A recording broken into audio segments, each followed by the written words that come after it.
कहानी की शुरुआत में हमें एक बिल्डिंग दिखाई जाती है।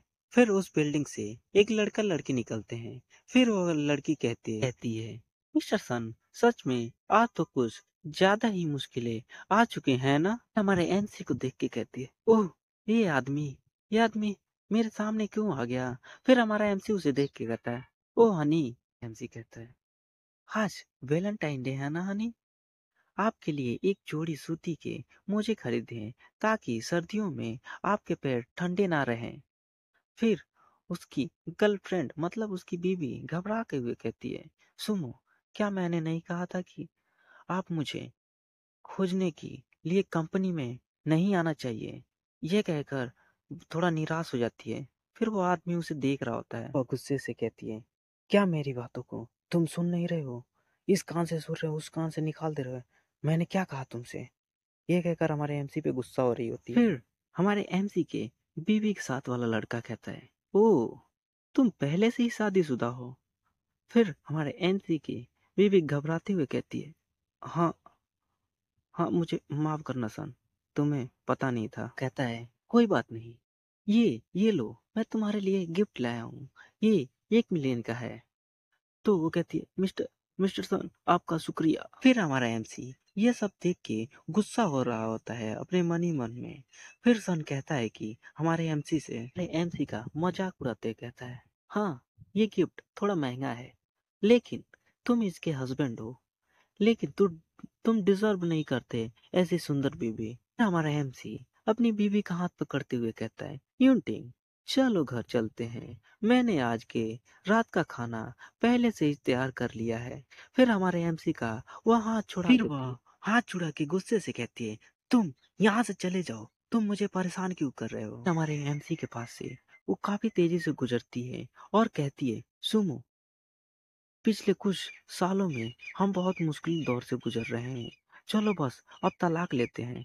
फिर मास्टर सन कहता है, अरे, तुम ज्यादा गुस्सा मत करो। चलो हम यहाँ से चलते हैं। मैंने तुम्हारे लिए रेस्टोरेंट में एक सीट बुक कर लिया है। आज हम वहाँ चल के खाएंगे। फिर हमारे एमसी के पास से वो गुजरते हुए उसकी बीवी बड़े ध्यान से उसे देख रही होती है।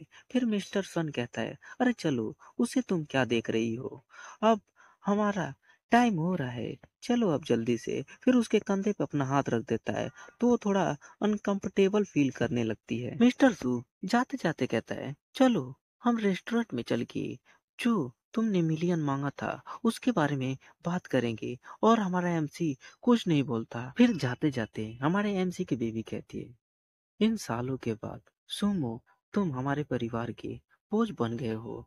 तुम मुझे इतना सालों से नीचे खींच रहे हो।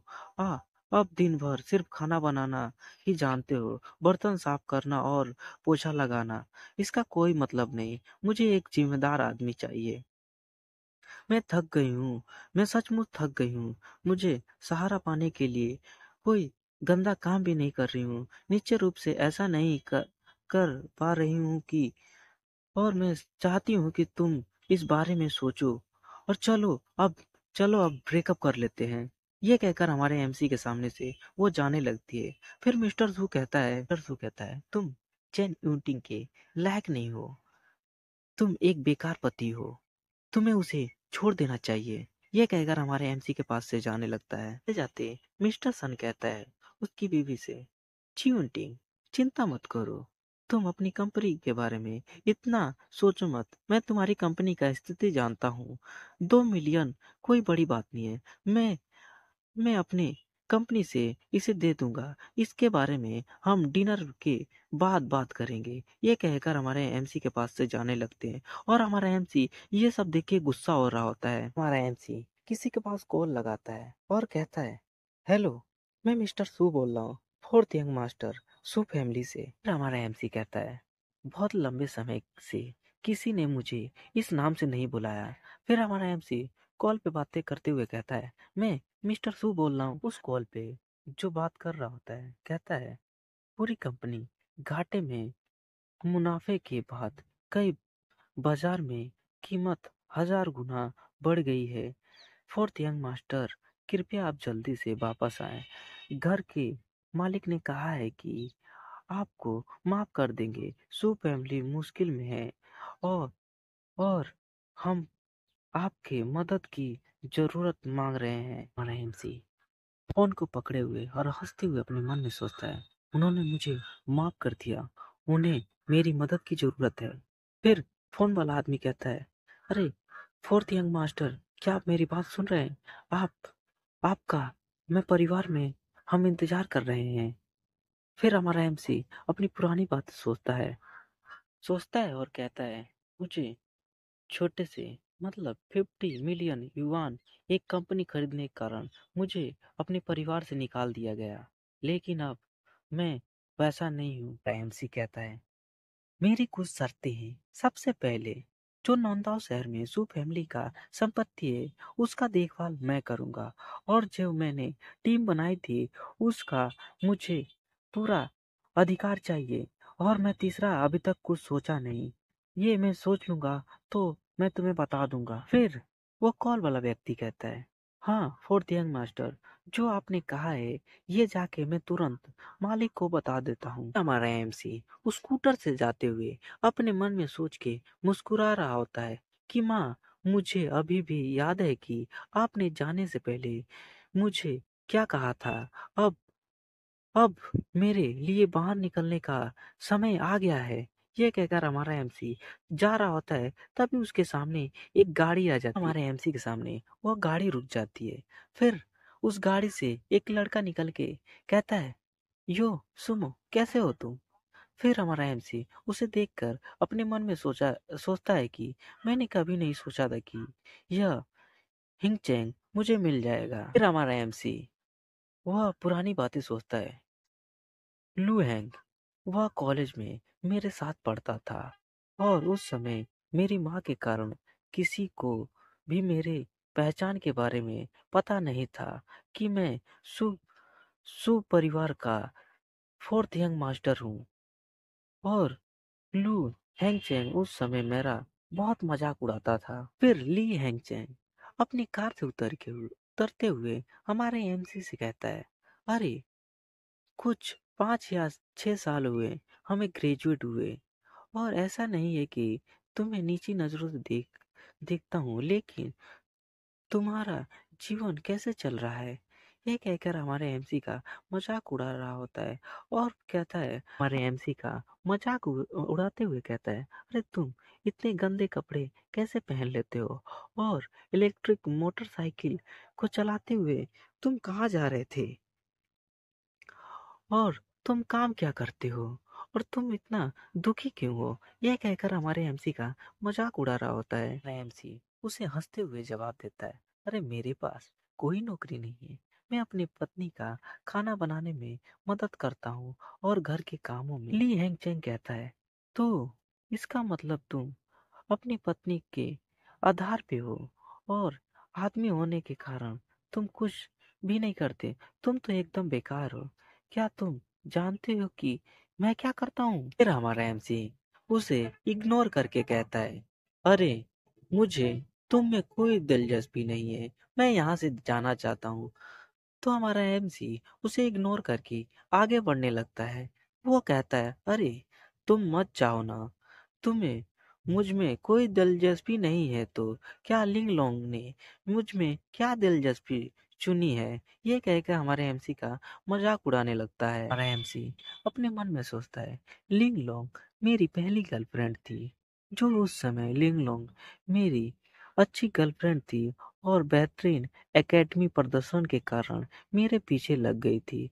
बाद में उसे पता चला कि मैं एक गरीब हूँ, तो उसने फैसला किया और मुझे छोड़ दिया। मुझसे बहुत नफरत करने लगी। हंसते हुए कहता, हाँ लिंग लो अब मेरी गर्लफ्रेंड है।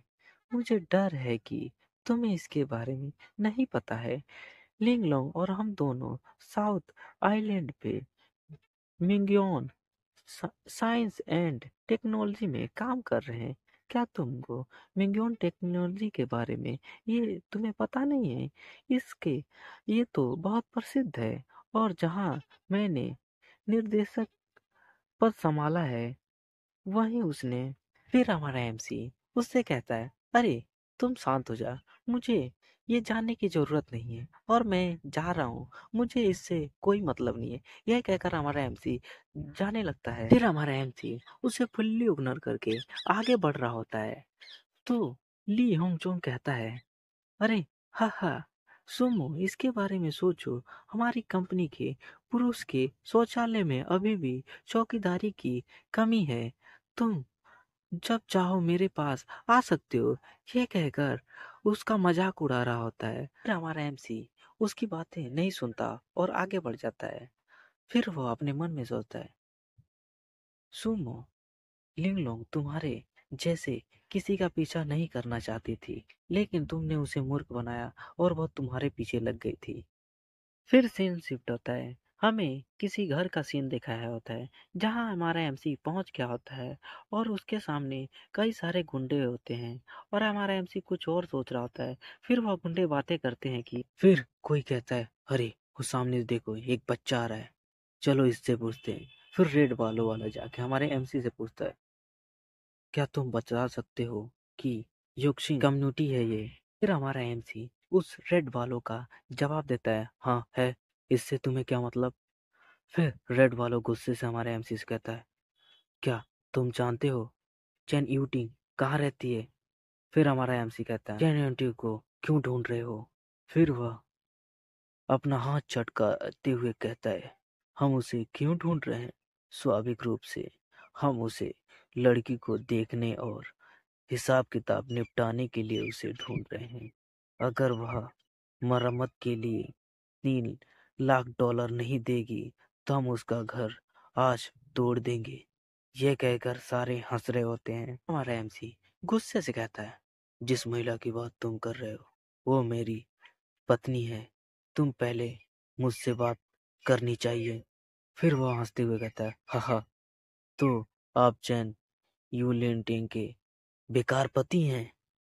फिर हमारे एमसी का मजाक उड़ाते हुए कहते हैं, अरे ये एयर तो ट्रेस उसका पति है, एकदम बेकार, ये कोई काम का नहीं है। ये कहकर हमारे एमसी का मजाक उड़ाते हैं और हमारा एमसी उनका जवाब देता है। फिर हमारा एमसी कहता है, हालांकि मुझे इसके बारे में ज्यादा जानकारी नहीं है, लेकिन जहां तक मुझे पता है कि इसलिए हुआ क्योंकि आपका सजावट सामग्री घटिया थी और तैयार किए गए कार्यालय मेरी पत्नी की उम्मीद पर खरा नहीं उतरे। मेरी पत्नी ने आपके खर्चों को सिर्फ एक ही हिस्सा उड़ा दिया। आपसे यह कह रहा हूँ कि मरम्मत पूरी होने के बाद आप बाकी बचे सभी खर्चों का भुगतान कर देंगे, है ना? वह हमारे एमसी पे गुस्सा हो जाता है और कहता है, तुम समझ नहीं रहे हो कि क्या कह रहा हूं मैं? तुमसे कह रहा हूं कि उन पर हमारा पैसा बकाया है। मैं फिर से कहूंगा, नहीं, तुम जल्दी से घर का नंबर बताओ और नहीं तो मैं तुम्हें मार डालूंगा बच्चे। ये कहकर हमारे एमसी के ऊपर चढ़ जाता है। फिर हमारा एमसी गुस्से से कहता है, मैं फिर कहूंगा तुमको, तुम यहाँ से अपना पिछवाड़ा लेके यहाँ से निकल जाओ। मैं एक बार कहता हूँ, तुम मुझसे झुक के माफी मांग सकते हो, नहीं तो मैं फिर नहीं तुम्हें कहूंगा। फिर रेड वालो कहता है, बच्चे तुम सच में नहीं समझ रहे हो मैं तुम्हें क्या कह रहा हूँ। फिर वो सबसे कहता है, आओ चलो इसे मारते हैं, अब ये बच्चा नहीं बच के जा सकता, इसके हाथ पैर तोड़ दो। ये कह के हमारे एमसी के ऊपर मारने के लिए दौड़ जाते हैं। सबसे पहले रेड वाला दौड़ता है, कहता है, अब तुम मरो। फिर हमारे एमसी के ऊपर मुक्का मारने जाता है। तभी उसी वक्त एक लड़की आके हमारे एमसी के को बचा लेती है। एमसी को बचाने के बाद उसके पेट में एक जोर सा लात मारती है। फिर बहुत से लोग चिल्ला के कहते हैं, अरे ये पॉसिबल कैसे है, ये लड़की मार्शल आर्ट में इतनी अच्छी कैसे हो सकती है? फिर इसके बारे में बताया जाता है, ये कैप्टन फायर फोनिक्स की है और गोल्डन एस्प्लेंकर इसका नाम है। फिर एमसी के सामने वो झुक के कहती है, अरे फोर्थ यंग मास्टर, मैं फायर फोनिक्स की कैप्टन हूँ, देर से आने के लिए मुझे माफ करना। तो हमारा एमसी कहता है, नहीं ये कोई बात नहीं, ये तुम एकदम राइट टाइम पे आई हो। हमारा एमसी कहता है, चलो इन्हें साफ कर दो। फिर वो कैप्टन कहती है, हाँ सर, चलो मैं इन्हें साफ कर देती हूँ। फिर वो बहुत सी लड़कियों को बुलाती है, कहती है इन्हें साफ कर दो और वो जाके उन्हें बहुत मारती हैं। वो कहते हैं अरे मुझे छोड़ दो, मुझे माफ कर दो। ये कह के वो चिल्ला रहे होते हैं। पीटने के बाद सारी लड़कियां हमारे एमसी के पास जाके खड़ी हो जाती हैं। फिर वह माफी मांगने लगता है, बड़े भाई मुझे गलती हो गई, मुझे माफ कर दो। मैं आज से ये काम कभी नहीं करूंगा। अब से पैसे मैं मांगने भी नहीं आऊंगा। मुझे मुझसे बहुत बड़ी गलती हो गई, मुझे माफ कर दो। हमारे एमसी के सामने काफी बुरी तरीकों से वो माफी मांग रहा होता है। फिर हमारा एमसी कहता है मैंने तेरे से क्या कहा था, तू वापस जा और वहां जाके झुक के माफी मांग, फिर मैं तुझे माफ कर दूंगा। फिर वो कहता है ठीक है, यह मैं करूंगा। मैं वापस जाऊंगा और मौका देख के मैं उसके अनुसार माफी मांग लूंगा। ये कहकर वो रो रहा होता है। हमारा एमसी गुस्से से कहता है गेट आउट, तुम यहाँ से निकलोगे कि नहीं, कि फिर दोबारा मारो। वो दौड़ने लगते हैं। वो कहते हैं चलो भागो यहाँ से, नहीं तो हम फिर पिट जाएंगे। फिर हमारा एमसी उन लड़कियों से कहता है और क्या हाल है, हम तो काफी दिनों के बाद मिल रहे हैं ना।